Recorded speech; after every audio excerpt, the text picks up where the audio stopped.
The cabinet members of the Lugbara Kari Culture Institution, together with the Constitutional Review Committee, agreed that only a chief that has been selected by the people of the four clans of Aivu, Maracha, Vura, and Terego can be selected as an Agofe of the Lugbara people. This is among many of the new feature clauses that have been added onto the Lugbara Kari Culture Constitution, some of which include a 5-year peaceful rotational Agofe leadership, land guidelines, issues concerning refugees, among others. This was revealed during the Lugbara Kari Constitution Review meeting organized by the Constitution Review Committee led by Professor Willy Ngaka in preparation for the appointment of the Agofe as the culture institution proceeds to being gazetted by the government of Uganda. During the press briefing, Professor Willy Ngaka, the Deputy Prime Minister and Minister for Internal Affairs, stated that the Cabinet has resolved to have a 5-year rotational Agofe leadership in order to promote peace and harmony in the transition of leadership within the four clans of Lugbara Kari Culture Institution. No one is going to be elected as an Agofe unless you are duly selected by members of that big clan.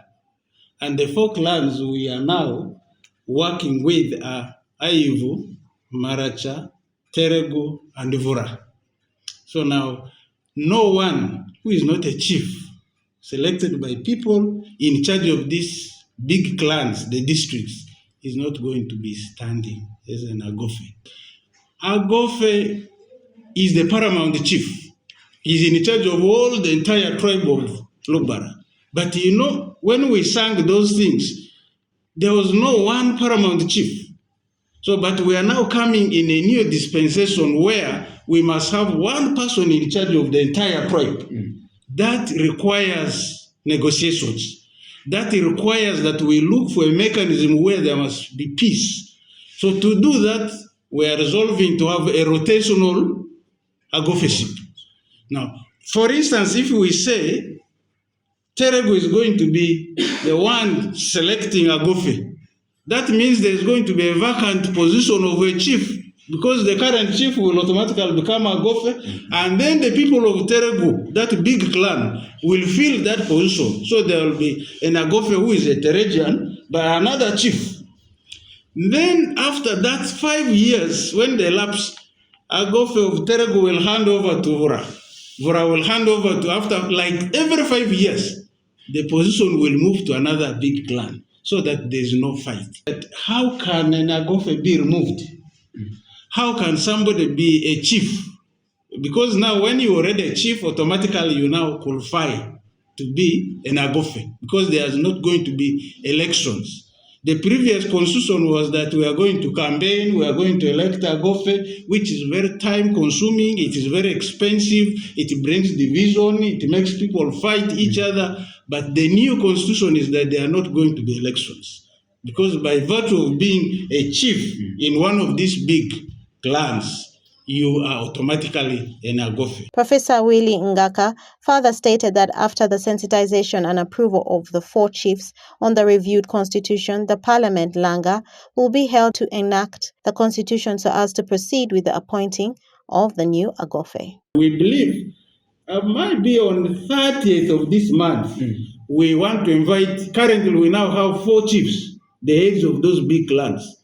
They need to be sensitized. The entire cabinet will sit here, will also bring the 4 chiefs, take them page by page.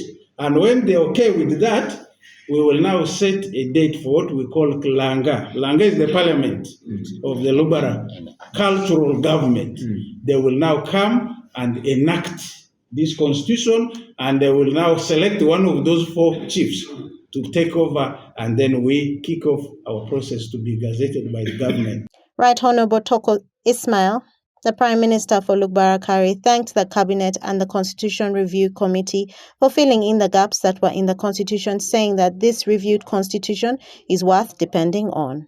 It has been a very difficult moment in Lugbara Kari because of the Constitution that had a lot of gaps. And I want to thank the committee here for filling those gaps. And it's almost now a constitution that is worth depending on. But this generally will be approved by Langa and the chiefs. because what the cabinet has done through the Constitutional Review Committee is to improve on the issues in the Constitution. The Ministry of Gender, Labour and Social Development, which is the major ministry, the mother ministry, is now putting a bit of pressure on us to ensure that the presidential, lead that all cultural institutions should benefit from the government to the tune of 60 million Uganda shillings a month is what is actually making the process now to go a little bit faster. We are working around the clock to ensure that this is understandable, well done for the Lugbara people.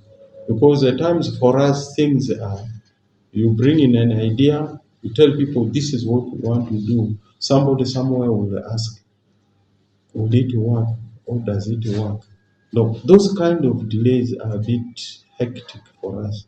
But I'm very happy that we have a very, very prominent cabinet that is working very hard to ensure that the process is completed within the given time. The position of the Agofe fell vacant following the death of His Highness Jackson Avutia III on the 3rd of January 2023, bringing disunity among the Lugbara people as the leaders have been struggling to get a new Agofe to head the institution.